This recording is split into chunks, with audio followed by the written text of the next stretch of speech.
जय श्री कृष्णा। राधे राधे दोस्तों, स्वागत है आपका अपने चैनल पर। आप किसके भाग्य का खाते हैं? आपको अपने जीवन में जो कुछ भी मिला है वह किस भाग्य से मिला है, किसके भाग्य से मिला है? इस संसार में सबसे बड़ा बलवान कौन है? भगवान विष्णु ने नारद जी को बताया कि मनुष्य किसके भाग्य का खाता है।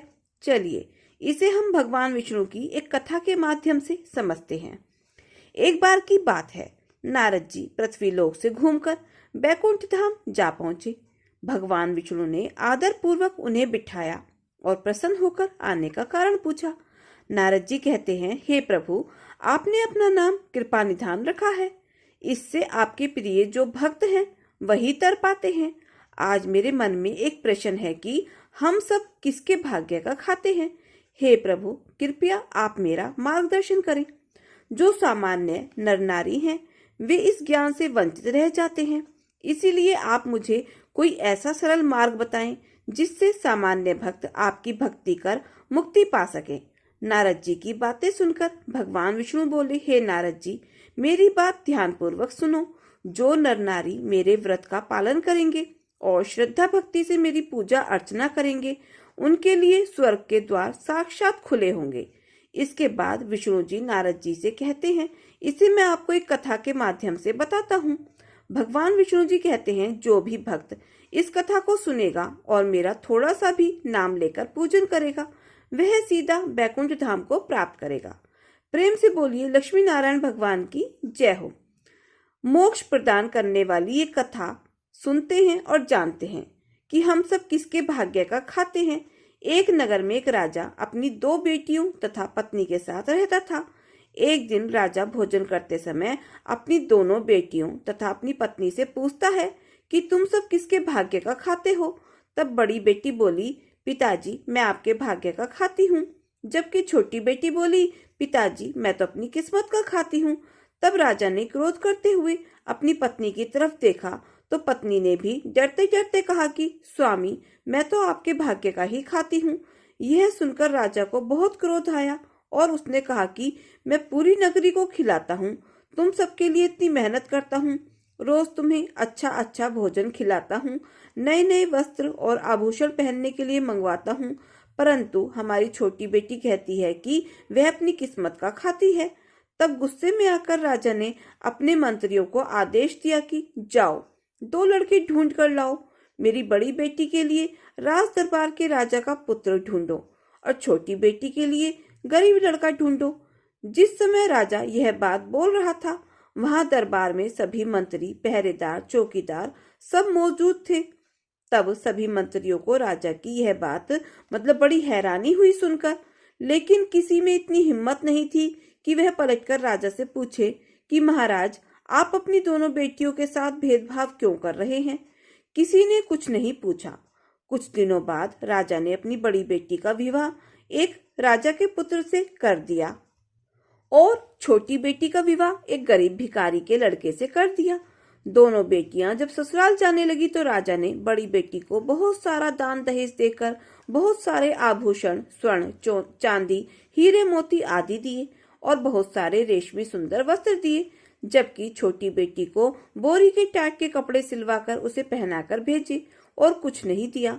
बड़ी बेटी अपने माता पिता को प्रणाम करके घर से निकल गई। छोटी बेटी कुछ नहीं बोली। जब छोटी बेटी अपने ससुराल में पहुंची तो उसने देखा कि वहां कोई उसकी आवभगत करने वाला नहीं था। एक झोपड़ी थी और एक बड़ा सा मैदान था और वहां 5 चूल्हे बने हुए थे। रात्रि को छोटी बेटी चुपचाप सो गई।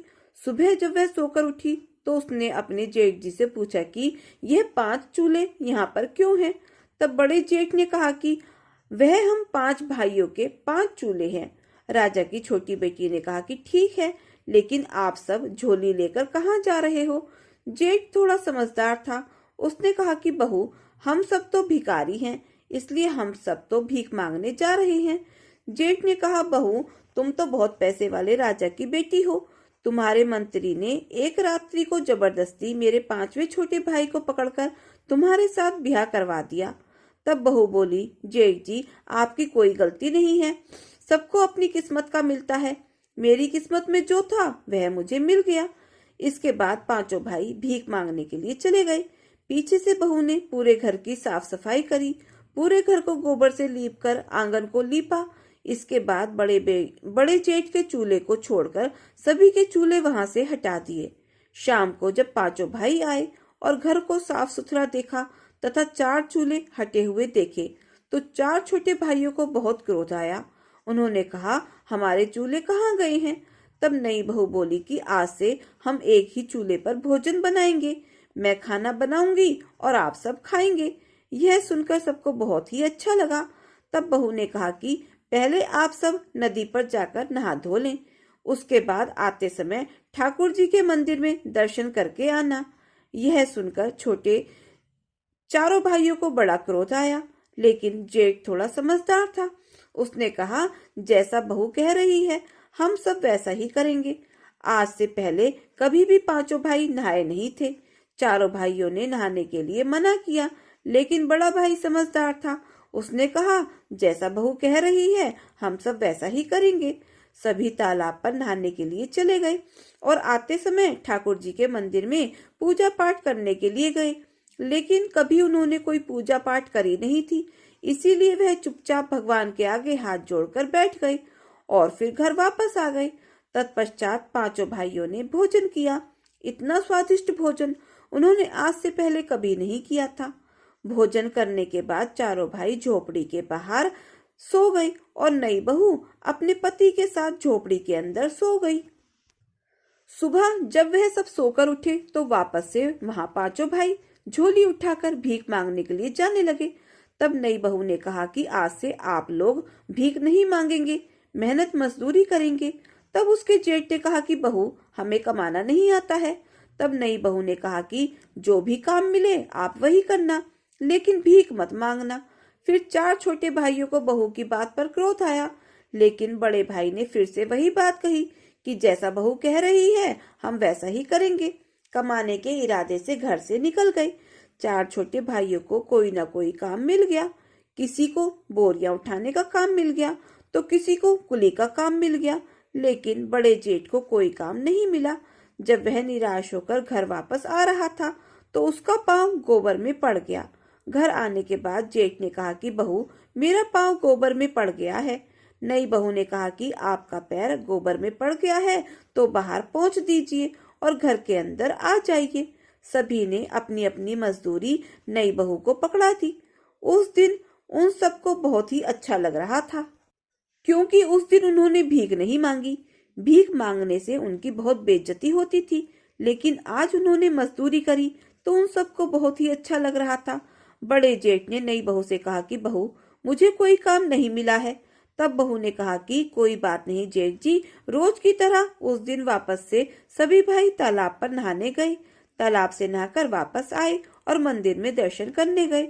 घर पर बहू ने स्वादिष्ट भोजन बनाया और सबने गरम गरम स्वादिष्ट भोजन खाया। उसके बाद फिर सब सो गए।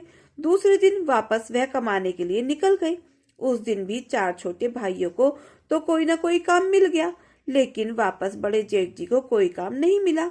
उस दिन भी बड़ा जेठ बहुत दुखी और उदास हो गया। वह सोचने लगा कि नई बहू को तो मैं आज क्या जवाब दूंगा। जब जेठ घर आ रहा था तो रास्ते में उसे एक मरा हुआ सांप मिला। देखने पर उसने सांप को उठा लिया और आते ही उसने बहू से कहा कि बहू, मुझे यह रास्ते में मरा हुआ सांप मिला, इसका मैं क्या करूं? तो बहू बोली, आप इसे झोपड़ी के ऊपर फेंक दीजिए। इस तरह उनके दिन मजे से निकलने लगे। उनके घर में अन्न के भंडार भी भरने लगे। सभी मेहनत मजदूरी करके कमाने लगे। एक दिन उस नगर के महारानी का बेशकीमती हार चील लेकर उड़ गई। सारे राज दरबारी, पहरेदार और चौकीदार उस चील के पीछे पीछे भागने लगे, लेकिन सब बेकार। जब वह चील उन 5 भाइयों की झोपड़ी के ऊपर से उड़ रही थी तो उसने वहां पर वह मरा हुआ सर्प देखा। तो चील ने रानी का हार वहीं गिरा दिया और सिर्फ सर्प लेकर वह उड़ गई। उधर राजा ने नगर में ढिंढोरा पिटवा दिया कि जिसे भी रानी का वह बेशकीमती हार मिले वहां लाकर राजमहल में दरबार में जमा करवा दे और मुंह मांगा इनाम ले जाए। शाम को सभी भाई मेहनत मजदूरी करके वापस झोपड़ी में आए तो बड़े जेठ जी की नजर झोपड़ी के ऊपर चमकती हुई किसी चीज पर पड़ी।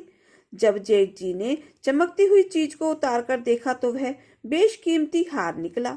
जेठ ने वह हार लाकर नई बहू को दे दिया। तब नई बहू बोली कि यह हार तो रानी का है, आप इसे ले जाकर राजा जी को दे दीजिए। फिर जेठ ने वैसा ही किया। जेठ ने जाकर वह हार राजा को दे दिया। राजा हार को देखकर बहुत खुश हुआ और बोला कि भाई, इसके बदले में तुम्हें मुंह मांगा इनाम मिलेगा। मैं तुम्हें सब कुछ देने के लिए तैयार हूँ। तब उसने बोला कि राजा जी, मुझे मांगना नहीं आता है, मैं अपने भाई की पत्नी से पूछकर बताऊंगा। राजा ने कहा कि कोई बात नहीं, तुम पूछ लेना, फिर बता देना। जेठ घर आया। घर आने के बाद उसने नई बहू को पूरी बात बताई। तब बहू ने कहा कि जेठ जी, आप राजा के महल में वापस जाना और राजा से कह देना कि राजा जी, मैं चाहता हूँ कि बैकुंठ चौदस के दिन नगर में किसी के यहाँ भी दीपक ना जले और राजमहल में भी अंधेरा रहे। तब जेठ वापस राजमहल में गया। राजमहल में जाकर उसने राजा से कहा कि राजा जी, मुझे कोई इनाम नहीं चाहिए, बस आप बैकुंठ चौदस अर्थात बैकुंठ चतुर्दशी के दिन नगर में यह ढिंडोरा पिटवा दीजिए कि कोई भी नगरवासी दीपक ना जलाए, यहाँ तक कि राजमहल में भी दीपक ना जले। बैकुंठ चौदस के दिन पूरी नगरी में अंधेरा रहे। बिना कुछ सोचे समझे राजा ने कहा कि कोई बात नहीं, अगर तुम्हारी यही इच्छा है तो एक दिन नगर में कोई भी दीपक नहीं जलाएगा और राजमहल में भी दीपक नहीं जलेगा।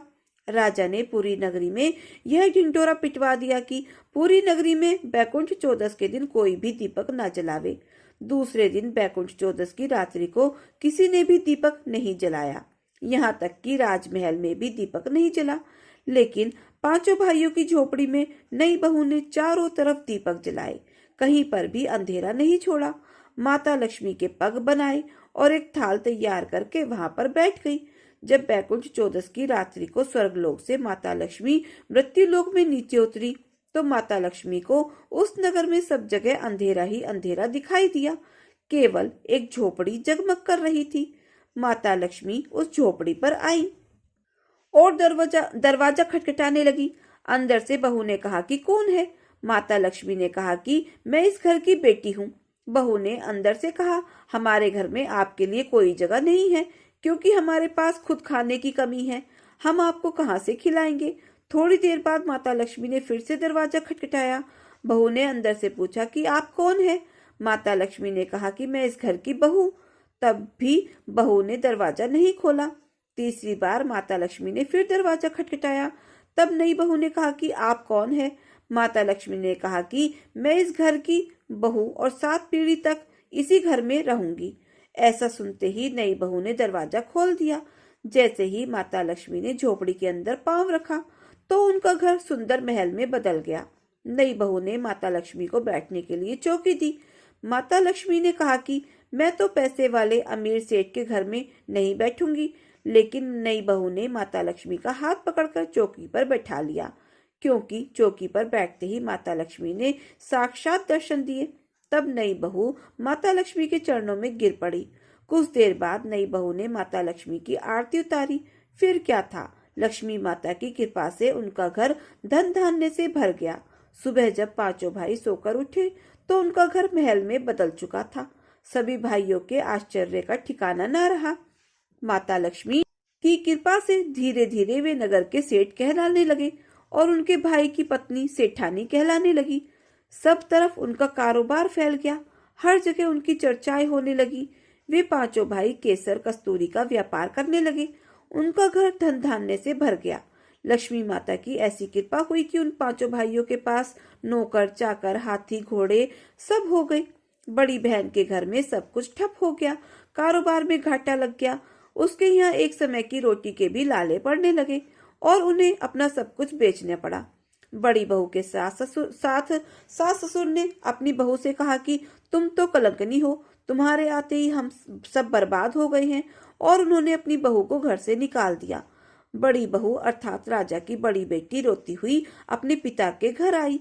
अपनी प्यारी लाडली बेटी की ऐसी हालत जब राजा ने देखी तो राजा बहुत दुखी हुआ और राजा ने अपनी बड़ी बेटी से सारा हाल पूछा।